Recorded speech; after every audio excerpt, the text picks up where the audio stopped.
ourselves that we are the Walking Dead. It's now been over 14 years since we first saw Rick Grimes and co. on our TV screens, and the Smash TV show ran for a staggering 11 seasons and spawned 7 spin-off shows. But as many of you know, The Walking Dead isn't just a popular TV show, it is also a vastly popular comic series, the first issue being released in October 2003. Although the two forms of media follow a similar plot and have the same general progression, there are some huge differences which majorly change certain plot points. Today we are going to be going over some of these differences, and more specifically the character endings, and seeing the differences between the comics and the TV show. And before we do this, a major spoiler alert for both the comics and the TV show goes without saying. You good man, Rick. I hope you find your wife and son. In the TV show, we first meet Morgan in Season 1, Episode 1, Days Gone By, along with his son Dwayne, and Morgan was an instant fan favourite, and after Dwayne hits Rick over the head, Rick is taken into their home, where he recovers and leads the two to the armory, so they can all arm up and get ready for the end of the world, but not before enjoying a nice hot shower. Now, it isn't until Season 3 in the episode Clear that we see Morgan again, and when Rick does eventually run into him, he is a shell of a man after the death of his son Dwayne. He has become mentally unstable and is quite a dangerous individual to be around. After him and Rick part ways again, Morgan isn't seen for 2 more seasons before he meets back up with Rick and the gang at Alexandria, a reformed man thanks to Eastman's training. After yet again deciding to leave the gang, he joins Fear the Walking Dead from seasons 4 to 8, and he was most recently seen on our TV screens looking for Rick at the end of Fear. So, in the TV show, Morgan Jones survives, well, that is of 2024, unless they decide to kill him off in some form of Walking Dead media later on down the line. But for now, as of 2024, Morgan Jones is alive. And I believe this is largely due to the performance of Lenny James, the actor who plays Morgan. He is superb in this role, and he is a big fan favourite, so I think that's why the writers have kept him in the show for so long. Now, comic book Morgan has a very similar story to the one we see on TV. That is until we get to the No Way Out arc, which puts us right into Season 6, Episode 9 in the show. This is when Morgan actually dies in the comics. He is bitten by a walker and he bleeds out a lot like Tyrese's death in Season 5 of the TV show. Now, the reason I believe the TV shows didn't go with the idea from the comics was a mixture of things. I think it was one being that Lenny James was so loved in this role by the fans, and also the plans from Scott Gimple to move Morgan over to Fear the Walking Dead and become a prominent character in that show. And I think the plans for Morgan Jones as a character on the TV screens were very different to what they had in the comics.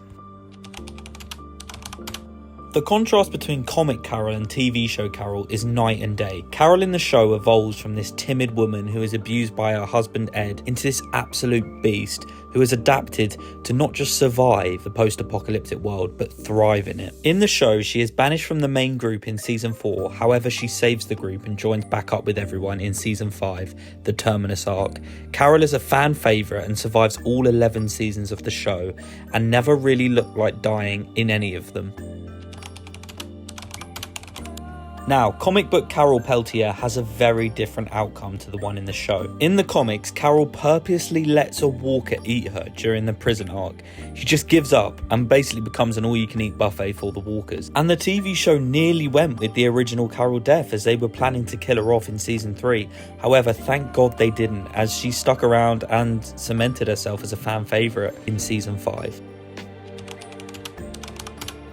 Laurie Grimes is one of the most controversial characters in the TV show, and she is disliked by a lot of people. And she dies giving birth to Judith in the prison. Many people blame her for causing Shane's death due to her pitting Shane and Rick up against each other, and I know a lot of people were very happy to see her die in Season 3 of the show. Comic book Laurie again is very similar to the TV show counterpart. However, she is actually killed by the governor in the comics in the prison. Shockingly, she is shot in the back whilst holding Judith, which kills the both of them. Now, this comic book death is pretty shocking and graphic, and it's just one of the reasons that comic book Governor is so much more worse and barbaric than his TV show counterpart. There are so many things that they didn't include in the show about the Governor that I think it's just done because they weren't able to show them. If you want me to do a video breaking down the differences between comic book Governor and TV show Governor, similar, then just let me know in the comments and I can give that to you. But back to Laurie Grimes, I think they didn't do this death in the TV series, not just because of Laurie, but Judith as well, as I think it would have been far too graphic for the TV show, not just to kill Laurie in this way, but to have Judith die as well, a newborn baby at the time. So in the end, they ended up tuning Laurie's death down and they ended up letting Judith live, which I think was a really good decision by the showrunners, as she becomes a really good character later on in the series. But let's just think about the impact losing both Judith and Laurie would have on TV Rick Grimes. Just think about how different the story could have been if they kept the original comic book storyline. I get it. Shit happens. Now, for the character everyone's been waiting for, Rick Grimes, the main character of the show.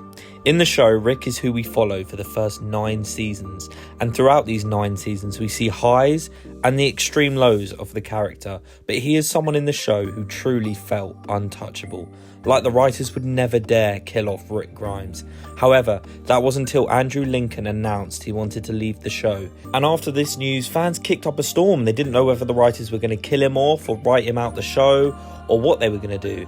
But we got our answer to this in season 9 episode 5, titled What Comes After. Now this episode was one of the best in the whole show in my opinion, a series that had been quite stagnant for a couple of seasons now, and it would have been a great final episode for Rick Grimes if he'd actually died. I remember watching season 9 episode 4 and the whole fan base was about to riot because they thought Rick Grimes had been killed by a horse. And to be fair, if he'd survived all he'd been through throughout the series and died to a horse, I would have been there marching on the front lines with them. But the TV show Rick Grimes survives all 11 seasons, and we even get a cameo from him in the final episode of season 11.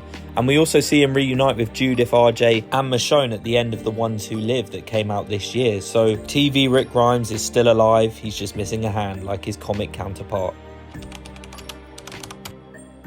Comic book Rick Grimes is just as badass as the TV version. In fact, some people would even argue he's more so. His character storyline is basically identical to the show up to season 9, as the comic book Rick is obviously around for the Whisperer War and faces the threat head on. And after winning the war, this takes us to the Commonwealth arc, which happens in season 11 of the show. Now this shockingly is where Rick Grimes unfortunately meets his demise in the comics at the hands of Sebastian Milton, who shoots Rick in his sleep after overthrowing Pamela as the leader of the Commonwealth. Now this death was so shocking, just one issue before the end of the comics, Rick dies in his sleep and is killed by an annoying nothing character like Sebastian. After all he survived throughout the comics, it kind of sucks that he had to go out like this. But it made for a great plot twist, and it also isn't as bad, as Carl Grimes, who outlives his TV counterpart, tells his kids the story of Rick Grimes. He even has a statue made for him years down the line, so I guess Rick finally gets that hero treatment he deserved, even if he isn't alive to witness it. Now, I think what the comics did was very bold, however I don't think the show could kill off Rick Grimes, just because of how iconic he is, and the ratings of the show instantly plummeted as Andrew Lincoln left the show. He is so good in this role, how he hasn't won any awards baffles me, but the only way I see them killing off Rick Grimes in the TV show is in like a final episode where he sacrifices himself to save like Michonne or Judith or something like that, as the only way I see him dying is if the writers have fully wrapped up the show and it comes to a complete end. In the TV show, Andrea is famously hated by most Walking Dead fans, and the reason to this is a lot of bad things happen to our main group caused by her. I mean, she shoots Daryl at the farm, she falls in love with the governor, and by far the worst of all, she sleeps with Shane, which is probably the most mortifying scene in the whole show. Andrea dies in the season 3 finale after being bit by a zombified Milton in the governor's torture chamber. A lot of fans were happy to see her go, and Andrea's death was a last-minute decision by Glenn Mazzara, used for shock value. Comic book Andrea is the complete opposite and actually becomes Rick's love interest in the comics, which I think you can see they kind of started to go towards in the TV show. As in season 1, after Glenn saves Rick and Andrea kind of have this moment which I think alludes to a future love interest, but I think they scrapped this idea due to the fans' dislike of the character of Andrea. But back to comic book Andrea, she is a complete badass, surviving all the way to the Whisperer War where she is bit whilst trying to save Eugene. Now the character is so much cooler than her TV character part, and I think the reason they killed her off in the TV show was purely because the fans' dislike of the character. So they paired Rick and Michonne up in the show, which I think worked really well. So comic book Andrea is more like Michonne from the show than Andrea from the show, and I think that's so cool seeing Andrea survive this long in the comics. And it's one of the biggest changes that the TV show made from the comics. But there are so many other changes that the TV show made from the comics that if you want a part 2 of this video, please let me know in the comments, and don't forget to like and subscribe. A massive thanks for watching the video. Bye.